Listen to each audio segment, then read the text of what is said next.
नमस्कार दोस्तों, मेरा नाम अभय कुमार है। जुड़ चुके मेरे साथ मेरे YouTube चैनल जिसका नाम है अभय क्लासेस। आज हम बात करेंगे 12th क्लास की पॉलिटिकल साइंस की पहली बुक जिसका नाम है समकालीन विश्व राजनीति, और इसके अंदर अध्याय 7 है, वैश्वीकरण। लेसन का नाम है।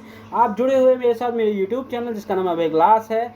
और जैसे मैंने पिछली वीडियो के अंदर समझाया था कि भाई अंतर्राष्ट्रीयकरण वैश्वीकरण में अंतर क्या है, अंतर्राष्ट्रीय संबंध क्या है, जिस प्रकार से आपने उन चीज़ों को समझा होगा तो प्लीज़ आप इस वीडियो में भी चीज़ों को समझोगे। तो समझने की और कोशिश करते हैं और जानेंगे कि वैश्वीकरण के कारण सत्ता राष्ट्रीय राज्य के स्थान पर वैश्विक उपभोक्ताओं के हाथ में आ गई है। इस कथन की पुष्टि कीजिए। तो आपके सामने एक क्वेश्चन आ गया है, समझने की कोशिश करते हैं। ध्यान रखते हैं कि हम जब भी पढ़ते हैं तो हमारे हाथ में पेन और कॉपी होना चाहिए। YouTube का कैप्शन खुला रहना चाहिए। कमेंट बॉक्स आपके लिए भी खुला है। ना समझ में आए तो चीज़ें पूछ सकते हो, टॉपिक बता सकते हो। आगे बढ़ते हैं। हाँ, वैश्वीकरण के कारण सत्ता राष्ट्रीय राज्य के स्थान पर वैश्विक उपभोक्ताओं के हाथ में आ गई है। ये बात सच है। क्योंकि यह कथन काफ़ी हद तक सही क्यों है? क्योंकि वैश्वीकरण के कारण सत्ता राष्ट्रीय राज्य देश की सरकार से हटकर वैश्विक उपभोक्ताओं और बहुराष्ट्रीय कंपनियों जैसे कि अन्य गैर राज्य अभिकर्ता नॉन स्टेट एक्टर के हाथ में आ गई है। इसका मतलब क्या? और आज के समय में दुनिया किसके दौर में जी रही है? वैश्वीकरण के दौर में जी रही है। किसके दौर में जी रही है? वैश्वीकरण के दौर में जी रही है। और सरकार जो है उसका जो ताकत है या जो उसकी शक्ति है या जो उसका दायरा है ना, अब वो सिकुड़ के थोड़ा हो चुका है, कम हो चुका है। अब ये काम क्या कर रही है? सिर्फ सुरक्षा का देने का। किसके हिसाब से? वैश्वीकरण के नज़रिए के हिसाब से। वैश्वीकरण के हिसाब से कहने का मतलब क्या है कि भाई वैश्वीकरण जब से आया है ना, सरकार की ताकतें, सरकार की शक्तियाँ या जो सरकार जनता के लिए जो काम करती थी उसमें कम कटौती हुई है, उसके काम में कटौती हुई है। जो कल्याणकारी योजनाएं लाती थी सरकारें, उसके काम में कटौती हुई है। अब सरकार का काम क्या रह गया है? सिर्फ सुरक्षा देना। एक इंटरनली हो गया और एक एक्सटर्नल हो गया। यानी बाहरी तौर पे सीमा पे सुरक्षा बढ़ा दीजिए और आंतरिक तौर पे कि पुलिस बल लगा दीजिए। ये सारी सुरक्षा का जिम्मेदारी ले ली है। बाकी जो काम करने और जो बाकी जिम्मेदारी है काम की, वो बड़ी बड़ी मल्टीनेशनल कंपनियों ने ले ली है, और या फिर जिसे हम कह सकते हैं नॉन स्टेट एक्टर्स ने ले ली है। ये कैसे हो गया? ये क्यों हो गया? क्योंकि वैश्वीकरण की वजह से ही हुआ है। आपको चीज़ें समझ में आ रहा है ना आपको? ठीक है, अब आगे बढ़ते हैं और चीज़ों को और अच्छे से समझने की कोशिश करते हैं। तो देखो यहाँ पे फिर से कि हाँ, ये कथन काफ़ी हद तक सही है कि वैश्वीकरण के कारण सत्ता यानी मतलब होता है शक्ति, सत्ता मतलब राजनीति यानी शक्ति। इसे इस तरह से भी समझ सकते हो आप। जो शक्ति जो है ना, किसके कारण? वैश्वीकरण के कारण वो कमज़ोर हो गई है राष्ट्रीय राज्य की। अब वो शक्ति जो है एक तरह से ट्रांसफ़र हो गई है, एक जगह से दूसरी जगह पहुंच गई है। वो है मल्टीनेशनल कंपनियों के हाथों में आ गई है, या फिर हम जिसे कहते हैं नॉन स्टेट एक्टर, इनके हाथों में आ गई है। यह बदलाव मुख्य रूप से बाजार और आर्थिक शक्तियों के प्रभाव में वृद्धि के कारण हुआ है। ऐसा क्यों हुआ है कि जो सरकार से जो पावर है वो सरकार से निकलकर मल्टीनेशनल कंपनियों के हाथों में आ गई है, नॉन स्टेट एक्टर के हाथ में आ गई है। वो क्यों हुआ है? क्योंकि इसका सबसे मुख्य कारण है वैश्वीकरण। ये आपको समझना है। क्योंकि बाजार जो है बहुत ताकतवर होता जा रहा है और सरकार की ताकतें कमज़ोर होती जा रही है, या आप कह सकते हो बाजार के हाथों की कठपुतली बनती जा रही हैं सरकारें। आर्थिक शक्ति बढ़ती चली जा रही हैं, जिसकी वजह से आप समझ में आ रहा होगा कि सरकार की शक्तियां कमज़ोर पड़ती जा रही हैं। कुछ उदाहरण दिए गए हैं, इसे समझना है। देखो यहाँ पे क्या बोल रहा है? राष्ट्रीय राज्यों से उपभोक्ता और कंपनियों की और सत्ता का हस्तांतरण। सत्ता का हस्तांतरण का मतलब कि शक्ति जो है राष्ट्र राज्य यानी सरकार से निकलने के बाद किसके पास पहुंच गई है? वो उपभोक्ताओं या कंपनियों की ओर चले गई हैं। यानी पावर की बात चल रही कि पावर पहले सरकार के हाथ में थी, अब ये ट्रांसफ़र होके कहाँ चले गई है? कंज्यूमर के पास चले गई, कस्टमर के पास चले गई है। अब कस्टमर को कंट्रोल कौन करता है? एमएनसीज करती हैं, बड़ी बड़ी क्या कहते हैं कंपनियां करती हैं। ये एक तरह से कंट्रोल करती हैं कस्टमर को। तो ये इसलिए हो पाया है क्योंकि सत्ता में एक तरह से बदलाव हुआ है, और ये बदलाव किसकी वजह से हुआ है? वैश्वीकरण की वजह से है। वैश्वीकरण में वो कौन से कारण हैं जिसकी वजह से ये सारी चीज़ें हो रही हैं? तो वो है उपभोक्ता, यानी हम लोग, हम इसके बड़े जिम्मेदार हैं। हमने ऐसी वस्तु का इस्तेमाल करना ज़्यादा कर दिया है जो हमारे देश की भी नहीं है, और इतनी ज़्यादा तादाद में करना शुरू कर दिया है जिसकी वजह से सरकार दबाव में आ जाती हैं। तो हम समझ सकते हैं कि सरकार की शक्तियां धीरे धीरे कमतर होती जा रही हैं और यहाँ पर कंपनियां जो हैं ताकतवर होती जा रही हैं। तो यहाँ पे चीज़ समझ में आ रही है। वैश्वीकरण के इस दौर में पारंपरिक रूप से राष्ट्र राज्यों के पास मौजूद कुछ शक्तियां अब उपभोक्ताओं और एमएनसीज में केंद्रित हो गई हैं। एमएनसीज यानी मल्टीनेशनल कंपनियां। अभी देखते हैं कौन सी हैं। जैसे ये चित्र है, आप देखिए यहाँ पे पावर ट्रांजैक्शंस हो रहा है, यानी शक्तियाँ एक से दूसरी जगह जा रही है। पहले पावर सरकार के हाथ में थी, ये गवर्नमेंट है, ठीक है। अब ये मल्टीनेशनल कंपनी है। मल्टीनेशनल कंपनी के थ्रू जो भी प्रोडक्ट बिकता है वो आम लोगों में बहुत बिकता है, जिससे क्या होता है, सरकार का हस्तक्षेप अब जो है जनता में कम होता जा रहा है। या फिर कहें कि जो कल्याणकारी योजनाएं थी, जो कल्याण की जो सरकार की योजनाएं, नीतियां थी, वो कम हो गई हैं। अब एमएनसीज बना रही हैं लोगों के लिए प्रोडक्ट, और ये प्रोडक्ट इस तरह से हैं जिसमें आपको दिखेगा कि एमएनसीज जो हैं सरकारों पर फोर्स बनाती हैं, दबाव बनाती हैं और सरकार के फैसलों को भी बदल देती हैं। यानी यहाँ पर आपको ये समझना है कि संप्रभुता भी यहाँ पे एक तरह से कमज़ोर पड़ जाती है। वैश्वीकरण के कारण क्या कमज़ोर पड़ जाती है? वैश्वीकरण के कारण संप्रभुता भी कमज़ोर पड़ जाती है। मैंने संप्रभुता के बारे में पिछले वीडियो के अंदर बहुत अच्छे से समझा दिया है, आप उसे देख सकते हो और यहाँ पे आके फिर से चीज़ों को समझ सकते हो। अब ये क्या बोल रहा है, बाजार की शक्तियों से मतलब क्या है कि क्या इसके पास कोई हथियार आ गया है? शक्ति का मतलब क्या ये जिम विम करने लगा है? नहीं, इसका मतलब ये है कि राष्ट्र राज्य अपनी नीतियों यानी जो भी पॉलिसी बनाती है या जो भी नियम बनाती है उसके जरिए आर्थिक गतिविधियों को पूरी तरह से नियंत्रित करते थे।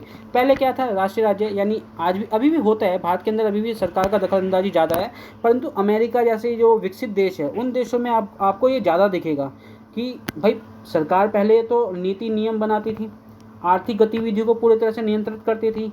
वे आयात और निर्यात यानी सामान को भेजने और लाने पर जो टैक्स शुल्क लगाती थी, घरेलू उद्योगों को संरक्षण करती थी। घरेलू उद्योग का मतलब कि भारत की कंपनियां हैं, भारत की कंपनियां ही सुरक्षित रहेंगी, कोई विदेशी कंपनी भारत के अंदर आके कंपनी नहीं लगाएंगी।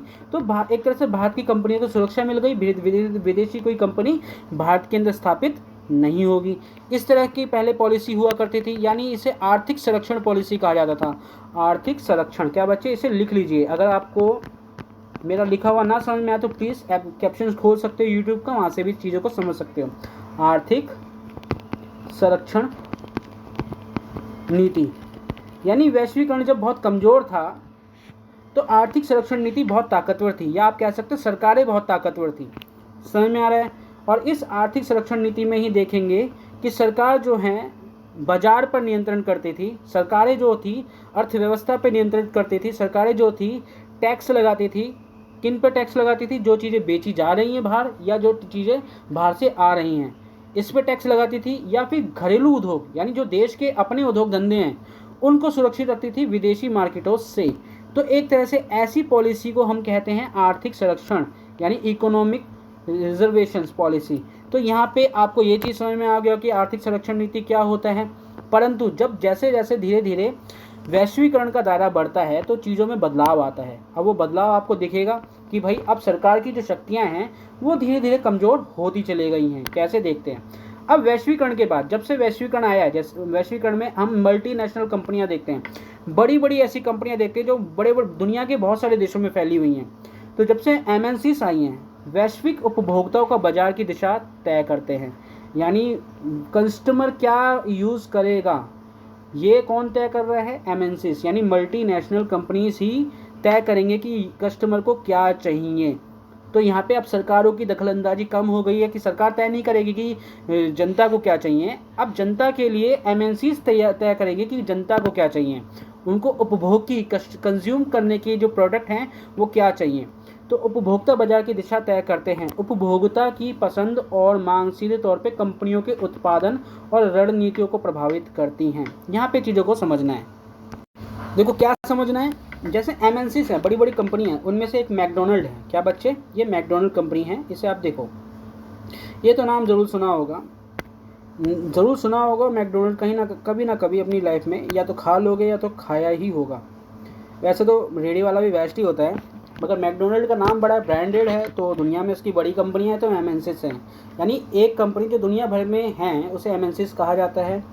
और यहाँ पे कहने की कोशिश की क्या जा रही है कि उपभोक्ता की पसंद और मांग सीधे तौर पे कंपनियों के उत्पादन और रणनीतियों को प्रभावित करती हैं। कहने का मतलब क्या है, जैसे मान के चलिए भारत एक बहुत बड़ा बाज़ार है, यानी कंपनियां भारत को बाज़ार मानती हैं और पता है कि लोगों की संस्कृति क्या है, यहाँ पे खान पान को लेकर कल्चरल क्या है जानती है कंपनी। एमएनसी जानती है, पेप्सी जानती है और भी बहुत बड़ी बड़ी कंपनियां जानती हैं कि भारत के अंदर लोग क्या खाना पसंद करते हैं, यानी खाने की जो संस्कृति है ना भारत के अंदर, वो कंपनियां जानती हैं। खासतौर पे मैंने मैकडोनल्ड का नाम दिया, मैं तो इसका ही बताऊंगा।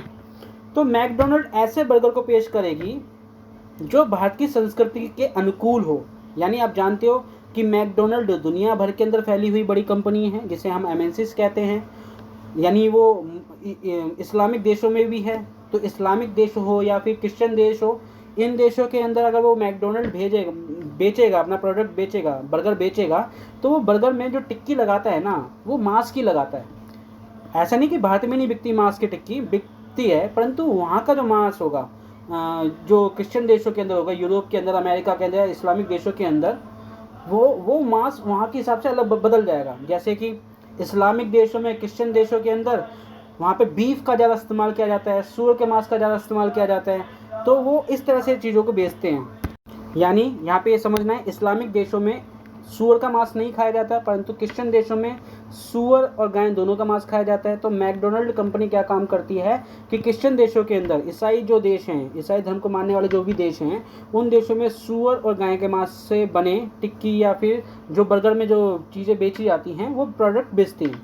परंतु जब वो भारत के अंदर आएगा तो भारत की संस्कृति को मैकडोनल्ड कंपनी पहले देखेगी, समझेगी, फिर उसके बाद वो अपना प्रोडक्ट बेचेगी। कहने का मतलब यहाँ पे सूअर और गाय को खाने वाले कम लोग हैं, क्योंकि मुसलमानों की भी आबादी है और यहाँ पे हिंदू धर्म के लोगों की भी आबादी काफ़ी ज़्यादा है।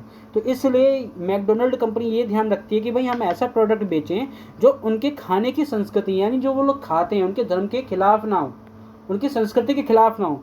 ऐसे प्रोडक्ट ना बेचकर ऐसे प्रोडक्ट बेचे जो सभी लोग खाते हैं। जैसे कि मुर्गे का जो मांस होता है या फिर बकरे का जो मांस होता है, उसका जो क्या कहते हैं मांस है, उसको बर्गर में लगाकर बेचते हैं, या अन्य और भी प्रोडक्ट होते हैं जिस मांस को वो बेच सकते हैं। ठीक है, KFC हो गई और भी बहुत सारे ब्रांड हैं जो दुनिया भर के अंदर काम करते हैं, परंतु जिन देशों में वो जाएंगे उनकी संस्कृति के हिसाब से वो खाना परोसेंगे।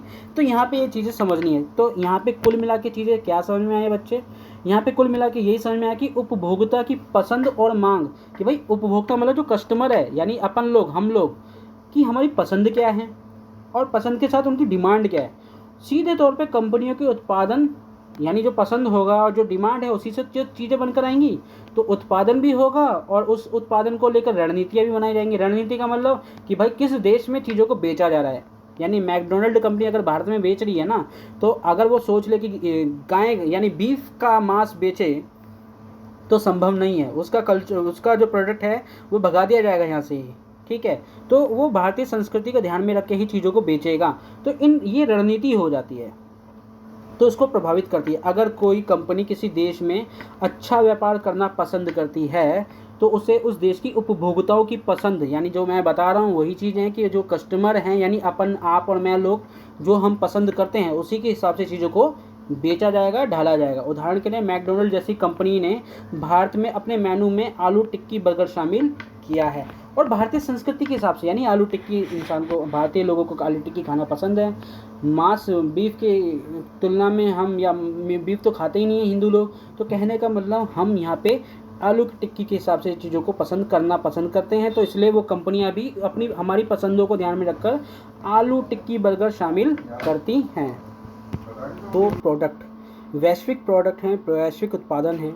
2 मोबाइल हैं, एक हाथ में बर्गर है, दूसरे हाथ में 2 मोबाइल हैं, और ये एक तरह से दिखाने या समझाने की कोशिश है इस पिक्चर के माध्यम से कि हाँ देखो, भारतीय संस्कृति यहाँ पे आपको धूमिल और वैश्विक संस्कृति आपको आगे दिखती हुई दिखेंगी। यहाँ पे का मतलब जब से वैश्वीकरण का प्रभाव तेज गति से बढ़ा है दुनिया के अंदर, सरकार की शक्ति का जो प्रभाव है या सत्ता जो है वो कमज़ोर होती जा रही है, या यूँ कहें कि शक्तियाँ जो हैं ट्रांसफ़र हो रही हैं, एमएनसीज़ के हाथों में जा रही हैं, मल्टीनेशनल कंपनियों के हाथों में जा रही हैं, सरकारों के हाथों से।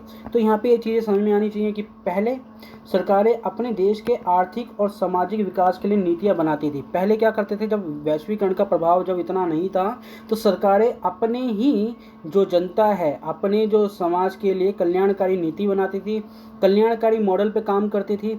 कल्याणकारी मॉडल का मतलब ये होता है, कल्याणकारी राज्य का मतलब ये होता है कि सरकारें अपनी जनता की भलाई के लिए बहुत सारे काम करती है, बहुत सारे पक्षों पे, बहुत सारे क्या कहते हैं पहलुओं में काम करती है, जैसे सामाजिक, आर्थिक, राजनीतिक जीवन में मदद करती है आम जनता के लिए, गरीबों के लिए एक तरह से सरकार मसीहा की तरह काम करती थी।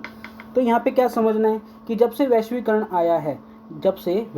आया है, दुनिया के अंदर वैश्वीकरण का प्रभाव बढ़ा है, तब से विदेशी कंपनियों ने इन नीतियों का पालन करना होता था। देखो पहले क्या होता था, जब सरकारें ताकतवर थी तो विदेशी कंपनियां भी सरकारों के आदेशों को मानती थी, परंतु जब से वैश्वीकरण का जब प्रभाव ज़्यादा बढ़ गया है, वैश्वीकरण की ताकत ज़्यादा बढ़ गई है, तो अब क्या है, एमएनसीज की बातों को फॉलो सरकारें कर रही हैं। यहाँ पे सरकारों के हाथों से शक्तियों का जो जाना है वो एमएनसीज की ओर है।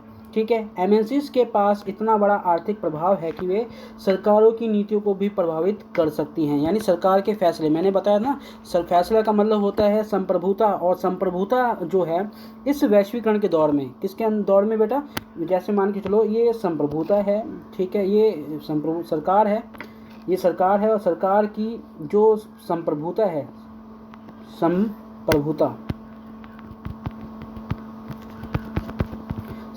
है वो कम होती जा रही है सरकार की। अब यहाँ पे संप्रभुता कमजोर होने का कारण क्या है, यहाँ पे वैश्वीकरण का प्रभाव, ग्लोबलाइजेशन का प्रभाव आपको ज़्यादा बढ़ता हुआ दिखेगा। ग्लोबलाइजेशन की वजह से सरकार की संप्रभुता को खतरा आ गया है।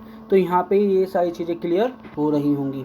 तो यहाँ पे एमएनसीज के पास इतना बड़ा आर्थिक प्रभाव है कि वे सरकारों की नीतियों को प्रभावित कर सकती हैं। नीतियों को प्रभावित का मतलब जो फैसले होते हैं, और फैसलों का मतलब संप्रभुता को भी प्रभावित करती है। सरकारों से करों का मतलब टैक्स में छूट करवा लेती हैं एमएनसीज कंपनियां। मजदूर और कानून में ढील, यानी मजदूरों से ज़्यादा काम करवाया जाता है, कानूनों में भी ढील पड़ हो जाती है, या अन्य सुविधाएं देने की मांग करते हैं। किसके लिए? कंपनियों के लिए। अगर कोई सरकार उनकी मांगें नहीं मानती तो वे अपना निवेश दूसरे देश में ले जा सकती हैं, जिससे उस देश की अर्थव्यवस्था को नुकसान हो सकता है। मान के चलिए कि कोई एक्स देश है, ठीक है, कोई एक्स देश है। अब अमेरिका, यूएसए की कंपनी ने उस एक्स देश पे निवेश करा, बहुत सारा निवेश कर दिया, पैसा खूब लगा दिया। अब इस एक्स देश की अर्थव्यवस्था, इकोनॉमी जो है, अगर देखा जाए तो विदेशी कंपनी, यानी विदेशी देशों से या विदेशी देशों की जो कंपनियां हैं उससे चल रही है, क्योंकि उनका पैसा यहाँ पे लगा हुआ है, यूएसए है या यूरोप है, ठीक है बच्चे, इनका पैसा इस एक्स देश में लगा हुआ है। अगर यूएसए की बातों को अगर ये एक्स देश ना माने, अगर यूएसए की बातों को अगर ये एक्स देश ना माने तो क्या होगा, यूएसए या फिर यूरोप की जो कंपनियां हैं वो अपना पैसा या अपनी कंपनियां इस देश से निकालने की धमकी देंगी, या हो सकता है कि वो निकाल ही लें, जिससे क्या होगा, उस एक्स देश की जो अर्थव्यवस्था है वो गिरती चली जाएगी। तो अर्थव्यवस्था गिरने का मतलब है किसी देश की रीढ़ की हड्डी को चोट पहुंचाना। तो जाहिर सी बात है, कोई भी देश अपनी अर्थव्यवस्था को नुकसान में नहीं डालना चाहता, संकट में नहीं डालना चाहता, वो अपनी अर्थव्यवस्था को बढ़ाना चाहता है। तो कहीं ना कहीं वो विदेशी जो कंपनियां हैं, जो यूएसए से आई हैं, यूरोप से आई हैं, जो विकसित देश हैं, वहाँ से जो आई हैं कंपनियां, उनके प्रभाव में ज़्यादा आ जाती हैं, जिसकी वजह से वो सरकारें जो होती हैं वो फैसले जो हैं उन कंपनियों के मालिकों के या प्रभाव में आके या देशों के प्रभाव में आके फैसलों को लेने लगते हैं, और अपने फैसले जो हैं वो कम कर देते हैं। तो यहाँ पे साफ साफ नज़र आता है कि शक्तियाँ जो हैं एक तरह से ट्रांसफ़र हो रही हैं एक जगह से दूसरी जगह। पहले कभी सरकारों के हाथ में हुआ करती थी, अब वो एमएनसीज के हाथों में आ गई। इसका पीछे का कारण क्या है वो मैं समझा चुका हूँ, क्योंकि जो विदेशी कंपनियां होती हैं वो दूसरे देश में जब निवेश करती हैं तो उस देश की अर्थव्यवस्था में विदेशी कंपनियों का बहुत बड़ा भूमिका होती है। तो ये एक बड़ा कारण है। तो यहाँ पे चीज़ें समझ में आ रही हैं कि एमएनसीज के पास इतना बड़ा आर्थिक प्रभाव है कि वे सरकारों की नीतियों को प्रभावित कर सकती हैं। वे सरकारों से टैक्स में छूट, मजदूरों, कानूनों में ढील या अन्य सुविधाएं देने की मांग करती हैं। अगर कोई सरकारें इनकी मांग नहीं मानती तो वे अपना निवेश यानी जो इन्वेस्टमेंट, जो पैसा लगा रखा है उस देश के अंदर, वो वापस ले लेती है, जिससे उस देश की अर्थव्यवस्था को नुकसान हो सकता है। इसलिए जो सरकारें हैं वो फैसले अब जो एमएनसीज हैं उसको ध्यान में रखकर, देखो ये अच्छा एग्जाम्पल है कि एक देश की सरकार जो है ना, यहाँ पर मैंने अच्छे से एक इमेज लगा रखी है, ये जो सरकारें हैं, जो गवर्नमेंट है दुनिया की, वो किसके कंट्रोल में आ गई हैं अब?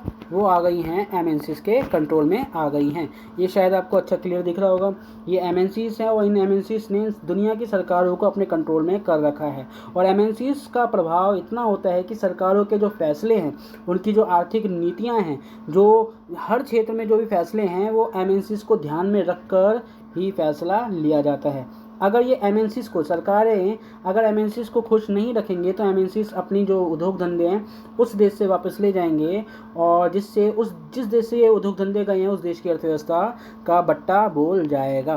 तो इस तरह से यहाँ पे आपको समझ में आ रहा होगा कि वैश्वीकरण के प्रभाव में इसके नुकसान भी हमें देखने को मिलते हैं। बेचारी सरकारें एक तरह से कठपुतलियाँ बन गई हैं, किसके हाथों की?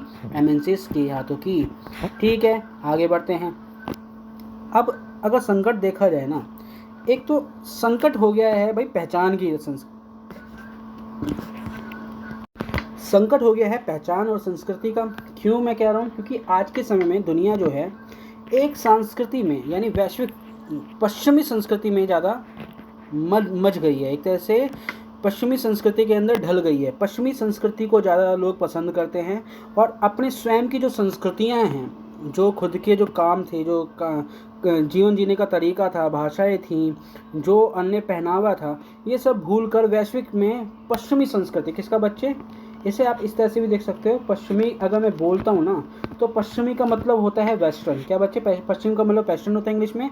ये पश्चिमी का मतलब यूरोपियन देश, यूरोपियन, और साथ साथ यूएसए। ये पश्चिमी संस्कृति के प्रभाव में दुनिया आज के टाइम में आती जा रही है। तो पश्चिमी संस्कृति जब भी आ जाए, पश्चिमी आ जाए शब्द, तो मान के चलो आपके दिमाग में घंटी बजनी चाहिए, ये अमेरिका और यूरोप की बात चल रही है, उसकी ओर इशारा हो रहा है। तो पहले राष्ट्रीय पहचान, भाषा और संस्कृति को राष्ट्रीय राज्य द्वारा बढ़ावा और संरक्षण दिया जाता था। पहले क्या होता था, जब वैश्वीकरण का प्रभाव कम था तो इसमें अपनी ही संस्कृति को, अपनी ही भाषा को पहले ज़्यादा बढ़ावा दिया जाता था। आज के समय में देखते हो भारत के अंदर अंग्रेजी भाषा का काफ़ी ज़्यादा बोलबाला है। अंग्रेजी भाषा के अंदर सारे सरकारी काम होते हैं। अधिकतर सरकार के अंदर जो भी आपको काम करवाने, तो जॉब भी लगनी है तो भी अंग्रेजी भाषा का काफ़ी ज़्यादा बोलबाला है। दुनिया के अंदर भी कहीं काम कर रहे हैं तो अंग्रेजी भाषा का बोलबाला है। ठीक है, तो आपको ये समझ में आना चाहिए कि भाषा का कितना बड़ा रोल है आज के टाइम में वैश्वीकरण के अंदर। वो भी एक भाषा जो कि वैश्विक भाषा बनकर उभर कर आई है, वो है अंग्रेजी भाषा। तो हमने अपनी भाषा को छोड़ के दूसरी भाषा को अपना लिया, क्योंकि हमें अपने जीवन को बेहतर बनाने के लिए दूसरी भाषा का इस्तेमाल करना पड़ रहा है। ये एक दुर्भाग्य है कि कोई भी देश अपनी भाषा को पुश नहीं कर पा रहा, आगे नहीं बढ़ा पा रहा। किसकी वजह से? वैश्वीकरण की वजह से। तो राष्ट्रीय पहचान, भाषा और संस्कृति हुआ करती थी पहले, राष्ट्रीय राज्य उसको सुरक्षा देते थे, संरक्षण देते थे। परंतु क्या हुआ, जब से वैश्वीकरण का प्रभाव ज़्यादा बढ़ा है तो वैश्विक संस्कृति को जन्म दिया है। यानी वैश्विक संस्कृति यानी पश्चिमी संस्कृति। जैसे हम देखते हैं कि हॉलीवुड मूवी चल रही है, तो हम देखते हैं कि वहाँ के कैरेक्टर्स, वहाँ के जो हीरोज़ हैं, वहाँ के जो मार्वल्स कैरेक्टर्स हैं, वो ज़्यादा हावी होने लगे। दुनिया के अंदर खिलौने भी बिक रहे हैं, तो हमारे बैलगाड़ी वाले नहीं, हमारे नहीं बिक रहे हैं खिलौने। वैश्विक दुनिया के अंदर पश्चिमी जगत के जो खिलौने हैं, खासतौर पे बैटमैन, सुपरमैन, कैप्टन अमेरिका, ये सारे खिलौने आज के समय में बिक रहे हैं। तो एक तरह से आपको समझ में आना चाहिए, ये कहीं ना कहीं हमारी पीढ़ी के लिए दूसरी संस्कृति को समझना जैसा हो गया, परंतु हम अपनी संस्कृति को छोड़े रहे हैं।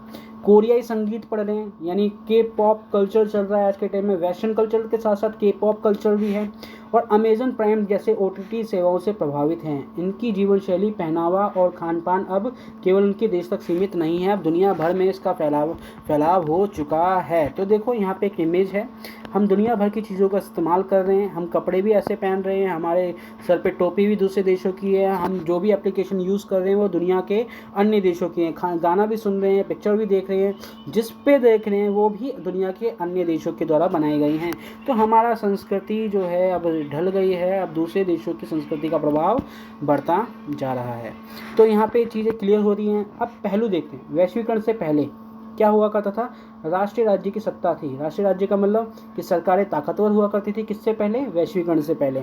परंतु जब वैश्वीकरण के बाद क्या हुआ, वैश्वीकरण के बाद ये हुआ कि उपभोक्ता ताकत बढ़ी है, एमएनसीज की ताकत बढ़ी है, सरकार की जो शक्ति है वो सरकारों के हाथों से एमएनसीज के हाथों में चली गई हैं। तो अब अगर हम देखें वैश्वीकरण से पहले आर्थिक नियंत्रण किसके पास था? सरकारों के हाथों में था। सरकार ही पहले तय करती थी कि क्या आयात यानी क्या बेचा जाएगा, क्या लाया जाएगा, क्या चीज़ बेची जाएगी, ये सरकार तय करती थी। उस पर कितना टैक्स लगाना है, शुल्क लगाना है, ये भी सरकार टैक्स तय करती थी। और उनकी सीमाएं यानी कितनी सीमा पे भी टैक्स लगाना है, उस पर कितना कंट्रोल करना है, ये सब सरकारों पे ही कंट्रोल था। तो यहाँ पे दिख रहा है कि एक टाइम पे सरकार का यानी जब वैश्वीकरण नहीं था तो सरकार का कंट्रोल था जी, समझ में आ रहा है। परंतु अब क्या है, जब से वैश्वीकरण है तो एमएनसीज का प्रभाव ज़्यादा बढ़ गया है, सरकारों का प्रभाव कम पड़ा है। तो यहाँ पे एमएनसीज निवेश करने के लिए बेहतर नीतियाँ और कम शुल्क की मांग करती हैं। यानी यहाँ पे बताने की कोशिश की जा रही है कि भाई उपभोक्ता को ध्यान में रखना है, कस्टमर को ध्यान में रखता है। तो कस्टमर को ध्यान में रखकर एमएनसीज ऐसी पॉलिसी ला रहे हैं, ऐसी नीतियाँ बना रहे हैं जिसमें कम पैसों में या कम टैक्स में ज़्यादा से ज़्यादा उत्पादन बेच सकें, सरकारों का हस्तक्षेप बाजार से ना के बराबर हो। तो ये यहाँ पे चीज़ें दिख रही हैं कि भाई किस प्रकार से शक्तियों का, आर्थिक शक्तियों का जो ट्रांसफ़र है, जो आर्थिक शक्ति एक जगह से दूसरी जगह जा रही है वो किस तरह से जा रही है। अब सांस्कृतिक प्रभाव देख लीजिए। राष्ट्रीय पहचान, इतिहास और कला को बढ़ावा दिया जाता है। किसको बढ़ावा दिया जाता है? संस्कृति वैश्वीकरण के अंदर राष्ट्रीय पहचान को, इतिहास को, यानी ये वैश्वीकरण से पहले, ध्यान रखना ये हेडिंग है वैश्वीकरण से पहले और ये है वैश्वीकरण के बाद। तो इसमें सरकार की ताकत कितनी थी और सरकार की ताकत वैश्वीकरण के बाद कितनी थी, ये समझना है। तो सांस्कृतिक प्रभाव में देखें तो राष्ट्रीय पहचान में इतिहास और कला को बढ़ावा दिया जाता था जब वैश्वीकरण का प्रभाव कम था। परंतु जब से वैश्वीकरण आया है तो भाई अब तो हम एक संस्कृति में आ गए हैं, वैश्विक उपभोक्ता संस्कृति जी रहे हैं कि दुनिया जिस ट्रेंडिंग लाइफ जी रही है, जैसे ट्रेंडिंग लाइफ का मतलब अब कोई एक गाना चल रहा है विदेश के अंदर, वो पूरी दुनिया में छा जाता है। तो एक सॉन्ग का, एक गायन का, एक सिंगिंग का एक कल्चर सेट हो रहा है, ठीक है। आप देखते होंगे ट्रेंडिंग सेट होती है इंस्टाग्राम पे, सोशल मीडिया, अन्य एप्लीकेशंस पे, जिससे दुनिया काम करती है, एक संस्कृति में मज जाती है। तो यहाँ पे ये कहने की कोशिश की जा रही है। आगे क्या बोल रहा है इसके पहलू में हम पढ़ ही रहे हैं। तो उत्पादन का निर्धारण कौन कर रहा है? वैश्वीकरण से पहले तो सरकारें तय करती हैं। अब जब वैश्वीकरण खत्म हो जा, मतलब वैश्वीकरण के बाद की अगर हम बात करते हैं, यानी ये वैश्वीकरण से पहले है, जब वैश्वीकरण आता है और बहुत ताकत के साथ आता है तो उपभोक्ता सीधे तौर पे इसको कंट्रोल करता है कि क्या उत्पादन होगा और क्या नहीं उत्पादन होगा। और एमएनसीज तय करते हैं कि उपभोक्ताओं को किन चीज़ों का इस्तेमाल, उनकी मतलब एमएनसीज तय करती हैं कि उपभोक्ता की क्या पसंद है और क्या नापसंद है, उनकी रिव्यू करती हैं, उनकी समीक्षा करती है। श्रम कानून अगर देखा जाए तो सरकारें, वैश्वीकरण से पहले सरकारें अपने देश के कामगारों के लिए कड़े कानून बनाती थी, परंतु जब से एमएनसीज का मतलब वैश्वीकरण का प्रभाव ज़्यादा बढ़ा है तो कामगारों को आकर्षित यानी काम के ऑप्शन मिले हैं, ठीक है ना। तो यहाँ यही ध्यान रखना है कि श्रम कानून के अंदर जब सरकारें थीं तो यहाँ पे तो ध्यान रखें, ये समझ में आ जाएगा कि जब सरकारें थीं तो भाई बहुत बड़े कड़े कानून हुआ करते थे। किसके लिए?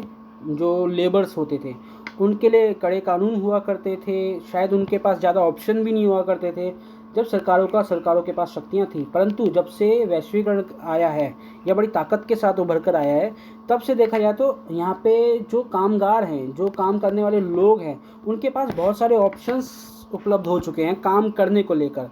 वो ऑप्शंस उनको आकर्षित करते हैं, ठीक है, क्योंकि वैश्वीकरण तो बहुत सारे ऑप्शंस काम को लेकर आता है और जिससे जो कामगार हैं वो उसकी ओर आकर्षित होते हैं और उनको सैलरी भी ठीक ठाक मिल जाती है, ठीक है। तो यहाँ पे चीज़ें समझ में आ रही हैं। अब इसका अगर हम कंक्लूजन यानी निष्कर्ष देखें तो क्या समझ में आता है हमें? तो देखो समझ में यही आता है कि ये कहानी पूरी तरह से सही नहीं होगा कि राष्ट्रीय राज्य की सत्ता खत्म हो गई है। अगर हम आज भी समझें, क्या बिल्कुल कह दें कि आज के टाइम में जो राष्ट्रीय राज्य है यानी सरकारें हैं उनके पास कुछ भी बचा नहीं, कुछ भी शक्तियाँ नहीं बची? तो इसका जवाब होगा नहीं, शक्तियाँ आज भी हैं, बिल्कुल ख़त्म नहीं हुई हैं सरकारें। लेकिन यह ज़रूरी कहा जा सकता है कि वैश्वीकरण ने उनकी सत्ता को चुनौती दी है, चैलेंज जरूर करें सरकारों को। अब सरकार को केवल अपने देश के लोगों के बारे में नहीं सोचना होता, बल्कि उन्हें वैश्विक बाजार और एमएनसीज की ज़रूरतों को भी ध्यान में रखना होता है, ठीक है। इस प्रकार सत्ता का केंद्र अब केवल राष्ट्रीय राज्य नहीं बल्कि एक जटिल नेटवर्क बन गया है जिसे हम एमएनसीज के तौर पे जानते हैं, ठीक है बच्चे। आज के लिए इतना ही है। अगर आपको समझ में आया तो इसे वैश्वीकरण की तरह यूट्यूब चैनल को सब्सक्राइब करके फैला दीजिए, अपने दोस्तों तक इस यूट्यूब चैनल को पहुंचाइए। बहुत कम व्यूज़ आते हैं, थोड़ा दुख होता है, मेहनत तो चल रही है, मैं कोशिश करता रहूँगा और मुझे उम्मीद है कि एक दिन आपको भी ये क्लासेस समझ में आने लगेंगी। शायद ये बैच नहीं तो अगले वाला बैच तक ये वीडियो पहुंचेंगी और मैं नई नई वीडियो भी बनाता रहूँगा। तो आज के लिए इतना ही है दोस्तों।